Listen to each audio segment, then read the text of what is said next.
ॲग्रोवर्ल्ड सिरीजमधील 23वे तर शहादा येथील तिसरे कृषी प्रदर्शन, 200हून अधिक स्टॉल्स, छोट्या व मध्यम शेतकऱ्यांना परवडतील अशा यंत्र व अवजारांवर भर.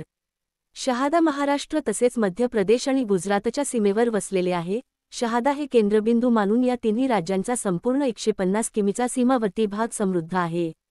तापी आणि नर्मदा नद्यांच्या पाण्याच्या खोऱ्या म्हणूनच आजूबाजूचा प्रदेश प्रगत आणि प्रयोगशील शेतीसाठी ओळखला जातो.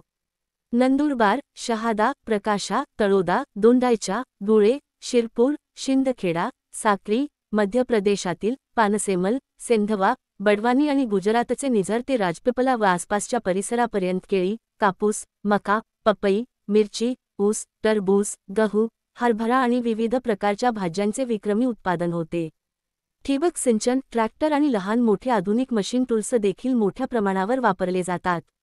याशिवाय दुग्ध व्यवसायही या भागात मोठा आहे. निर्यात ही सर्व कृषी उत्पादने आर्क्टिक देशांमधून युरोपमध्ये मोठ्या प्रमाणावर निर्यात केली जातात. निर्यातीला वर्षानुवर्षे चालना मिळत आहे. शेतकरीही उत्साहात. गेल्या 3 वर्षांपासून हजारो शेतकरी या कृषी प्रदर्शनाचा लाभ घेत आहेत. मराठी न्यूजसाठी मयूर पाटील, शहादा.